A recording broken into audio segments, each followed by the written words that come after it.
Hello everyone, this is your mentor Rajesh sir. और इस video lecture में मैं डिस्कस कर रहा हूँ प्रोबेबिलिटी का प्रॉब्लम, जो कि कॉन्सेप्ट किसके ऊपर है, पार्टीशन ऑफ सेट के ऊपर। मतलब मल्टीपल कॉन्सेप्ट्स में इन्वॉल्व है। प्रोबेबिलिटी का एडिशन थ्योरम भी यहाँ आएगा, परमुटेशन एंड कॉम्बिनेशन का भी कॉन्सेप्ट यहाँ यूज़ होगा, और जो सेट को हम पार्टीशन करते हैं उसका कॉन्सेप्ट भी यहाँ पे यूज़ होगा। इसलिए इस टाइप की वैरायटी के जो प्रॉब्लम्स है वो ज़्यादातर बच्चों को डिफिकल्ट लगते हैं। आप इसको इजीली यहाँ समझ सकते हैं। एक क्वेश्चन क्या है, 3 numbers are chosen at random without replacement. पहली बात, विदाउट रिप्लेसमेंट, ठीक है। ये है सेट जिसमें 10 नंबर है। अगर मेरे को 3 नंबर को सिलेक्ट करना है तो मेरे पास में टोटल बेस आ जाएंगे 10C3। ये फर्स्ट कॉन्सेप्ट। 10C3 को अगर मैं कैलकुलेट करूँ तो 10 into 9 into 8 divided by 3 into 2 into 1, इससे कैंसिल आउट करेंगे। ओके, इससे कैंसिल आउट करेंगे तो ये फाइनली हम लिख सकते हैं 10 इंटू 3 इंटू 4। ये होएगा हमारा 10C3। करेक्ट है। ये तो हो गया हमारा total number of ways. Clear. 10 into 3 into 4। ठीक है साहब। तो 10C3 का वैल्यू तो हमने निकाल लिया। अभी क्वेश्चन पढ़ते हैं, 3 numbers are chosen at random without replacement from this set, then find the probability that minimum of the chosen number is 3 और देयर मैक्सिमम इज 7। तो दूसरा ये वर्ड भी देखिए, और है। इसका मतलब आपको एडिशन थ्योरम यहाँ पे यूज करना है। मतलब इवेंट्स यहाँ पे 2 इवेंट्स है। एक इवेंट ये होगा, minimum of the chosen number is 3। मैंने इस इवेंट को इवेंट ए मान लिया। Correct. And there maximum is 7। मतलब जो 3 नंबर हम सिलेक्ट कर रहे हैं उसमें मैक्सिमम 7 होना चाहिए। तो इस मैक्सिमम 7 को मैं इवेंट बी मान लेता हूँ। करेक्ट है। तो आपके पास में इवेंट ए भी आ गया और इवेंट बी भी आ गया। यहाँ बीच में और है, इसका मतलब आपको probability of A union B निकालना है। और इसका सिंपल सा फार्मूला है एडिशन थ्योरम से, probability of A probability of B minus probability of A intersection B. बस इस फार्मूले को यहाँ पे यूज करना है। तो ये तो हो गया एडिशन थ्योरम, यहाँ तक कि कोई इशू नहीं। करेक्ट। एडिशन थ्योरम एकदम सिंपल।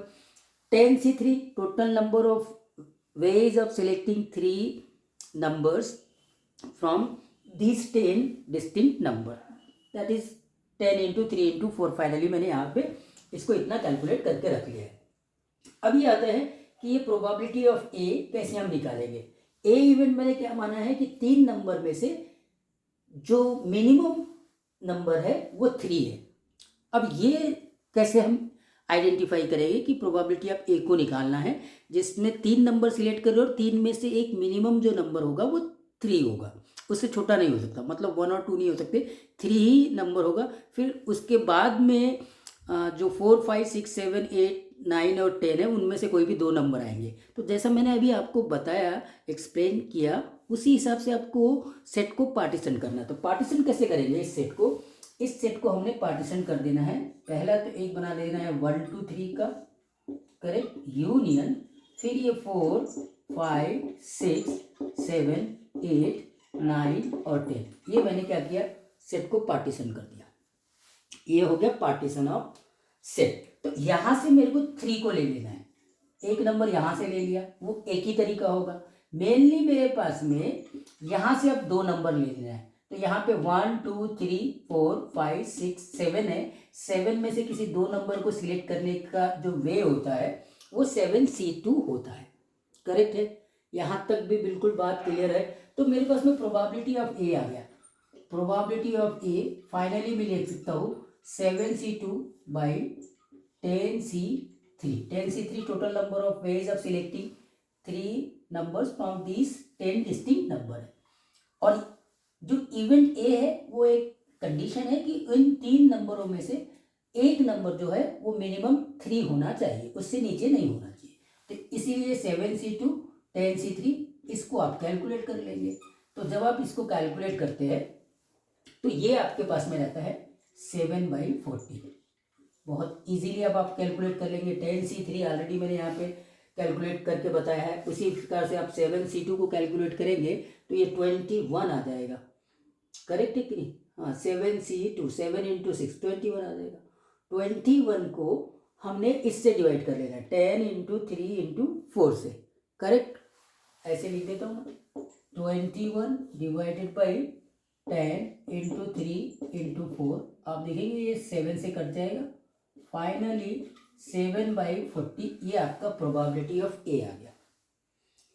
तो प्रोबेबिलिटी ऑफ ए तक के भी आप इजीली पहुंच गए। अब प्रोबेबिलिटी ऑफ बी भी आप इजीली निकाल सकते हैं। प्रोबेबिलिटी ऑफ बी निकालने के लिए फिर से आपको सेट को पार्टीशन करना पड़ेगा। करेक्ट है, तो सेट को हम पार्टीशन करते हैं दूसरे तरीके से।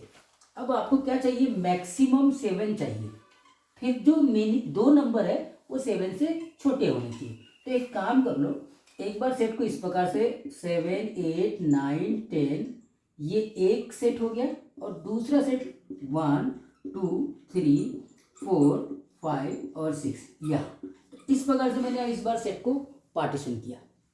तो आई होप दैट पार्टीशन का जो कॉन्सेप्ट है वो पूरी तरह से क्लियर हो गया। यहाँ से तो हमने 7 ही ले लेना है, तो इसको सिलेक्ट करने का तरीका तो एक ही होगा।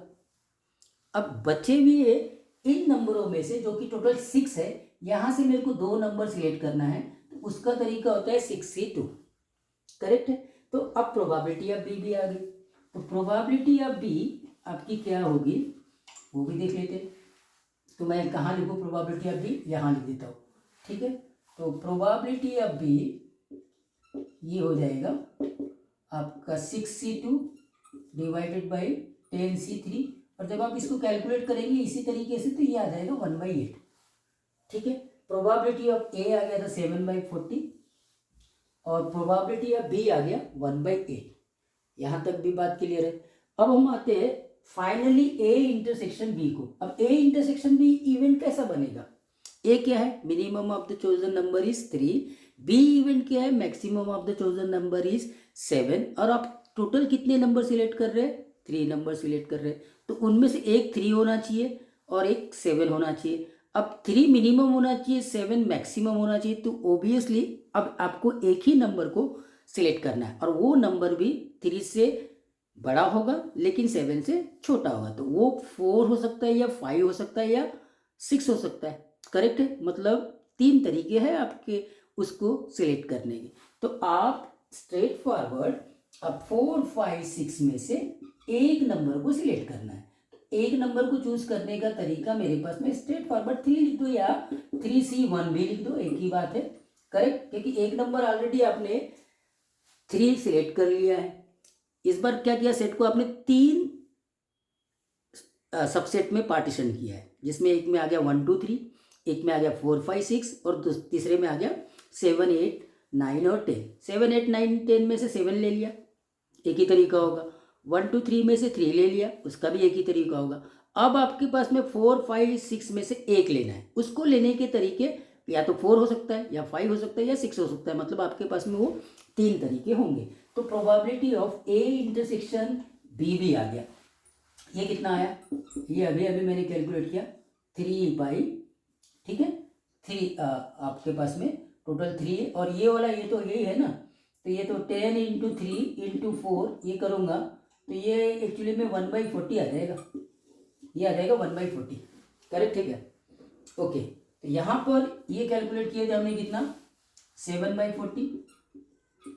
ये हमने कितना कैलकुलेट किया था 1/8, जो इजीली आप कैलकुलेट कर सकते हैं, और ये हमने कैलकुलेट किया 1/40। अब आप इसको इजीली सिंप्लीफाई कर सकते हैं। एलसीएम आएगा आपका 40। करेक्ट, ये 7 है, यहाँ पे 5 आ जाएगा। करेक्ट, 5 आ गया तो 12 हो गया, 12 में से एक सब्ट्रैक्ट हो जाएगा, तो 11/40 इसका आंसर होना चाहिए। 11/40 ये बन गया 11/40। तो इस प्रकार से पार्टीशन ऑफ सेट्स के ऊपर जो क्वेश्चंस होते हैं उसको कैसे किया जाता है, मैं इसका एक और एग्जांपल लेता हूं,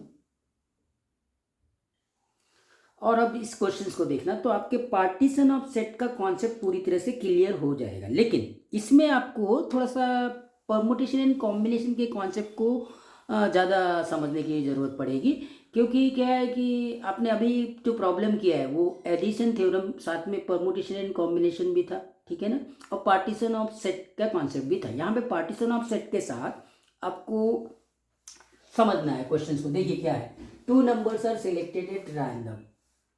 अब 2 number selected at random from the set 1 2 3 4 5 6। Set में 6 डिस्टिंक्ट एलिमेंट है और मेरे को 2 नंबर सिलेक्ट करना है। अगर कोई कंडीशन नहीं दी रहेगी कि रैंडमली 2 नंबर सिलेक्ट करना है तो टोटल वेज 6C2 हो जाएंगे, करेक्ट है। बट यहाँ क्वेश्चन में क्या है, विदाउट रिप्लेसमेंट 1 by 1, ये हर एक वर्ड यहाँ इंपॉर्टेंट वर्ड काम कर रहा है। एक तो रिप्लेस नहीं करना है, 1 by 1 निकालना है। अब 1 by 1 निकालना है तो 6C2 टोटल वेज नहीं होंगे। अगर सिंपली वो लिखा रहता है कि रैंडमली आपको 2 नंबर सिलेक्ट करना है और ऐसी कोई कंडीशन नहीं दी हुई है 1 by 1, ठीक है, तो यहाँ पर 1 by 1 की कंडीशन है और विदाउट रिप्लेसमेंट है। मतलब एक बार आपको एक नंबर सिलेक्ट कर लेना है, उसको निकाल लेना है और उसको उधर ही रख देना है, उधर वापस बैक नहीं करना है सेट में। तो फिर आपका सेकेंड नंबर रिमेनिंग 5 में से आएगा, करेक्ट है। तो टोटल वेज आपको क्लियर हो गया क्या, टोटल वेज 1 by 1 है। तो पहले हम एक नंबर निकालेंगे जो 6 तरीके से आएगा, फिर रिमेनिंग 5 में से एक नंबर निकालेंगे जो 5 तरीके से आएगा और इसका आंसर तो आ गया 30। तो टोटल केसेस जो होने वाले हैं वो 30, ये बात बिल्कुल क्लियर है। 1 by 1 के कारण से 6C1 into 5C1 without replacement, बात समझ में आ गई। पहली बार जो निकाला वो वापस नहीं रखा, रिमेनिंग 5 में से फिर एक निकाला, 1 by 1 भी क्लियर है। चलो ये वाला बात तो क्लियर हो गया। अब आगे अब क्वेश्चन को पढ़ते हैं। द प्रोबेबिलिटी दैट मिनिमम, ये मिनिमम वर्ड भी इंपॉर्टेंट रोल प्ले कर रहा है यहाँ पे। Minimum of the 2 number is less than 4। अब ये लेस देन 4 आ गया कि 2 नंबर जो हमने यहाँ से 1 by 1 सिलेक्ट करना है उनमें से कम एक नंबर तो 4 से लेस होना ही चाहिए। तो इसका मतलब दोनों नंबर भी 4 से लेस हो सकते हैं, करेक्ट है।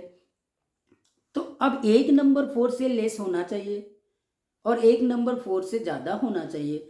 तो आपको ये समझ में आ गया 4 या 4 से ज़्यादा होना चाहिए कि यहाँ पे पार्टीशन ऑफ सेट का कॉन्सेप्ट यूज होगा। क्लियर हो गया पार्टीशन ऑफ सेट। तो इसका एक काम कर लेते हैं, इसको मैं क्या कर लेता हूँ 1 2 3 एक सबसेट बना देता हूँ और बाकी 4 5 और 6 ये दूसरा सबसेट बना दिया। तो मैंने इस पूरे सेट को क्या किया, ये 2 सबसेट में पार्टीशन कर दिया, करेक्ट है। दोनों डिसजॉइंट है, करेक्ट। अच्छा, अब आपके पास में 2 नंबर 1 by 1 सिलेक्ट करना है।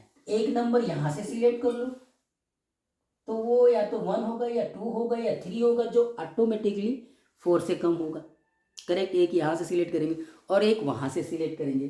तो इसके सिलेक्ट करने के तरीके 3 हो जाएंगे, 3C1, और इसके भी एक सिलेक्ट करने का तरीका 3। मतलब ये वाला बिल्कुल कैलकुलेशन पॉइंट ऑफ व्यू से मुझे समझ में आया कि ये टोटल 9 वेज होंगे।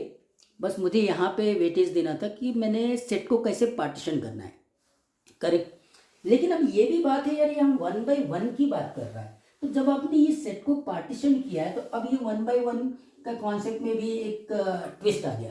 और वो ट्विस्ट क्या है कि आपने पहला वाला ड्रॉ यहाँ से किया है कि पहला वाला ड्रॉ यहाँ से किया है। अगर पहला ड्रॉ यहाँ से किया है तो सेकंड यहाँ से किया होगा, और अगर पहला यहाँ से किया है तो सेकंड यहाँ से करेंगे। तो कहने का मतलब ये हुआ कि और 9 वेज भी आपके पास में अवेलेबल हो गए क्योंकि 1 by 1 है, करेक्ट है क्या। सेकेंड 9 केसेस और कैसे आए समझ में आ गया होगा कि मैंने फर्स्ट ड्रॉ यहाँ से किया, सेकेंड यहाँ से किया, या फर्स्ट ड्रॉ मैंने यहाँ से किया, सेकेंड यहाँ से किया। अब मेरे पास में टोटल 18 अभी तक के केसेस आ रहे हैं। लेकिन जैसा यहाँ पे लिखा हुआ है कि वो 2 नंबर सिलेक्ट कर रहे हैं, उनमें से minimum of the 2 number is less than 4। तो मिनिमम में 2 नंबर में से कोई भी एक नंबर तो अगर 4 से कम है तब तो वो हमारा फेवरेबल है। लेकिन अगर दोनों नंबर 4 से कम है तो भी वो हमारा फेवरेबल ही होगा। ये बात को भी आपको समझना है। तो अब मेरे को यहाँ से ही मेरे को 2 नंबर सेलेक्ट करना है, लेकिन डोंट राइट 3C2 क्योंकि रैंडमली सिलेक्ट नहीं कर रहे। आप 2 नंबर तो सिलेक्ट कर रहे हैं लेकिन 1 by 1 सिलेक्ट कर रहे हैं। तो बहुत ज़्यादा ट्विस्ट है इस क्वेश्चन में। तो इसका मतलब यहाँ पर क्या आ जाएगा, एक बार आपने एक लिया 3C1 विदाउट रिप्लेसमेंट है तो अब रिमेनिंग 2 है, उसमें से एक ले लिया। इसी सेट की बात कर रहा हूँ मैं, करेक्ट। यहीं से तो पहले 3 थे, 3 में से एक ले लिया, फिर बचे 2, 2 में से एक ले लिया। 1 by 1 का कॉन्सेप्ट चल रहा है, करेक्ट है। तो ये हो जाएंगे 6। आई क्या बात समझ में? तो यहाँ पर कितना हो गया 9, 9 और 9 कितना हो गया 18, 18 और 6 कितना हो गया 24। तो फाइनली आंसर आपका 24/30 होगा। आप इसको डिवाइड कर दीजिए तो 4 और ये 5, मतलब 4/5 आपका आंसर है। आई होप दैट ये थोड़ा सा क्वेश्चन एडवांस लेवल का है। उस पहले वाले क्वेश्चन में मेंस लेवल के कॉन्सेप्ट ज़्यादा थे, एडिशन थ्योरम लगा था, परमुटेशन एंड कॉम्बिनेशन में भी बहुत ज़्यादा ट्विस्ट नहीं था, कैलकुलेटिव थोड़ा सा ज़्यादा था। ये कैलकुलेटिव बिल्कुल भी नहीं है, लेकिन इसमें ट्विस्ट बहुत अच्छे है। लेकिन पार्टीशन ऑफ सेट का कॉन्सेप्ट समझ में आया क्या आपको? ठीक है,